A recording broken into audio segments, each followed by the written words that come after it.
got a blowout here in this video that we're going to show you, or a winterization on a sprinkler system. When you show up to your house or you've got your property, there's a few things that you want to start with. First is finding the shutoff to your irrigation system or the supply line, where you can make sure that that water's not flowing anymore.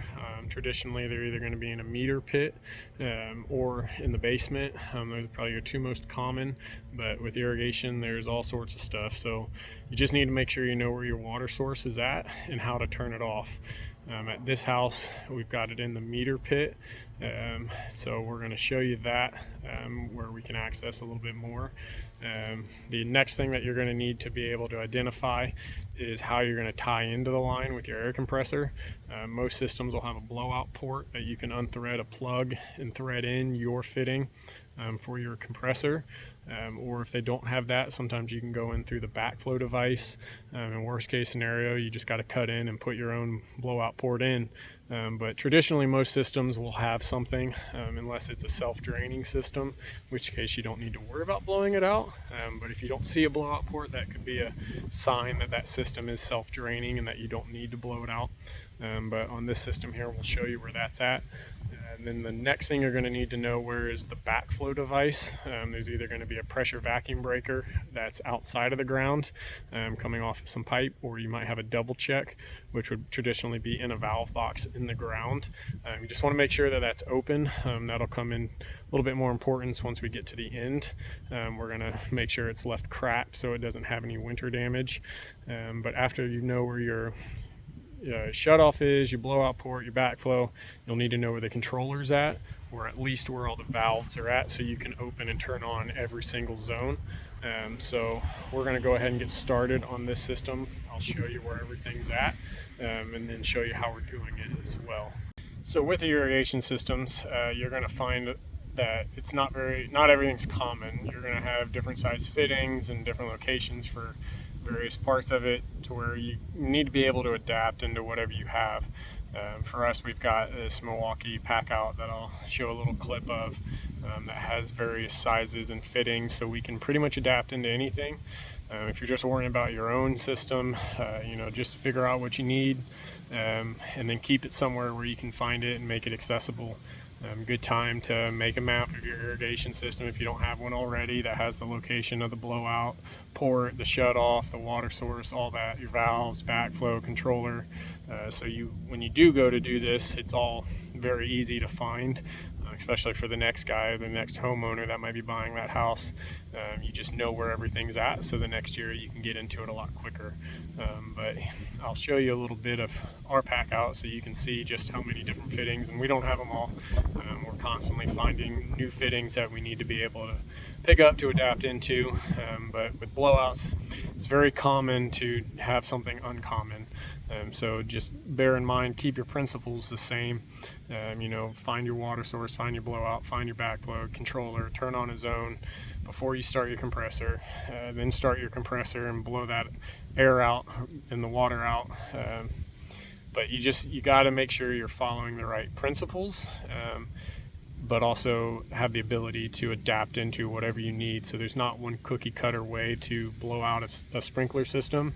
There are the right principles to follow that'll guide you, and if you keep those in mind, you should be able to get your system blown out without any problems. Just might take a second or two to locate everything you need and all the right fittings.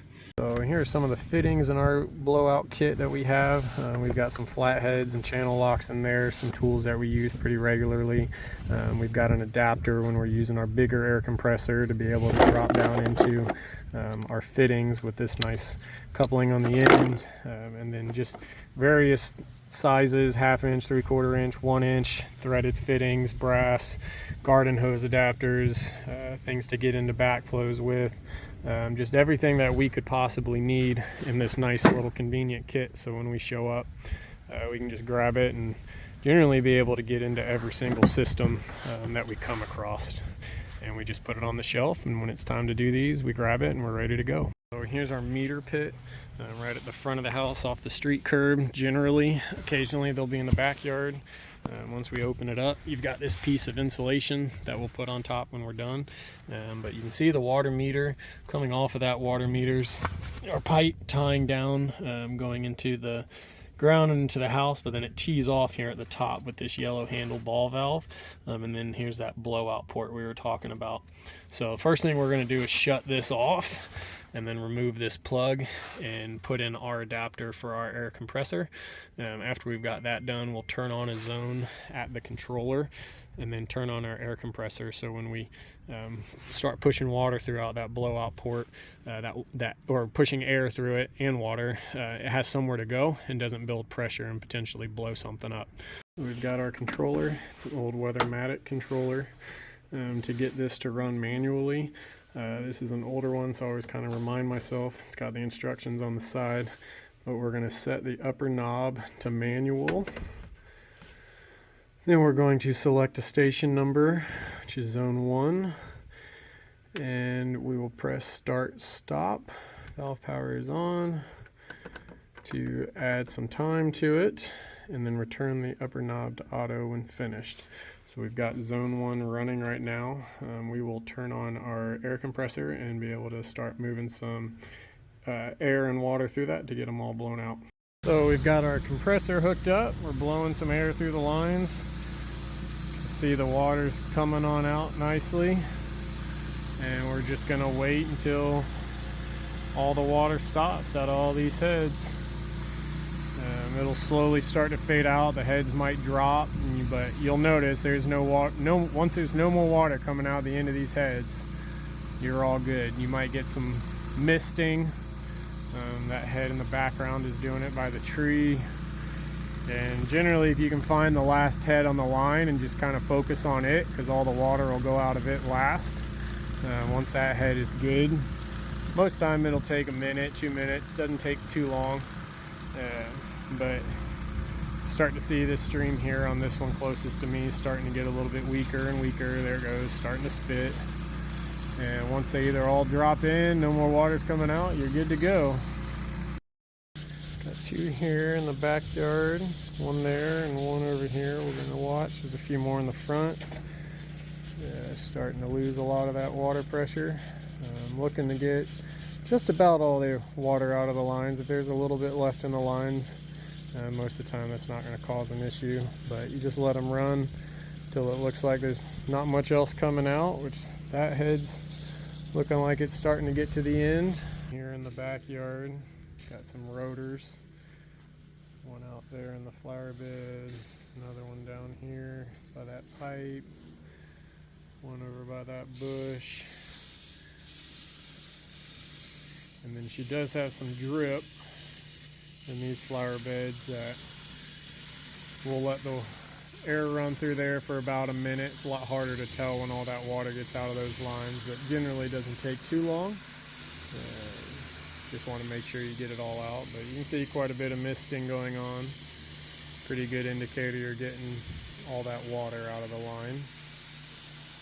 Also not a bad time to check your heads, make sure they're rotating one last time, make mental notes for next year if you have any repairs or anything you want to take care of. This will probably be the last time you see it for the year. So after we finished, we'll go ahead and turn zone 1 back on, so when we shut off the air compressor, any of that air that is still trapped in the lines has somewhere to go, and doesn't leave any back pressure, so when you're removing the hose or anything, it comes off real easily. So we'll go ahead and take care of that.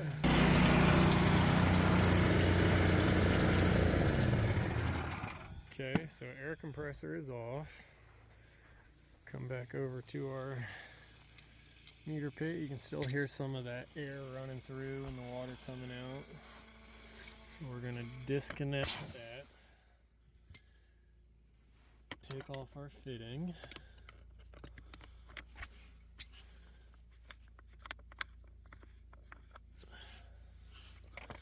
Put theirs back on.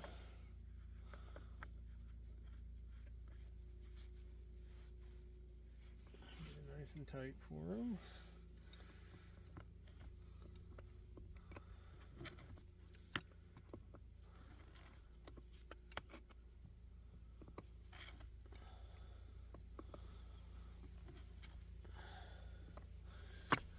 sit in the meter pit. So we'll take this foam, set it back on top so it doesn't freeze on them. Put our lid back on.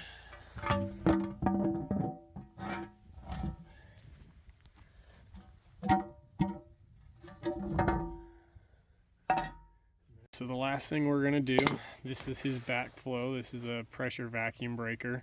There are a few other styles, but this is a fairly common one. After we've blown all the water out, he's got 2 test ports, and they have a small Phillips head valve on each one, there and there. Right now they're closed.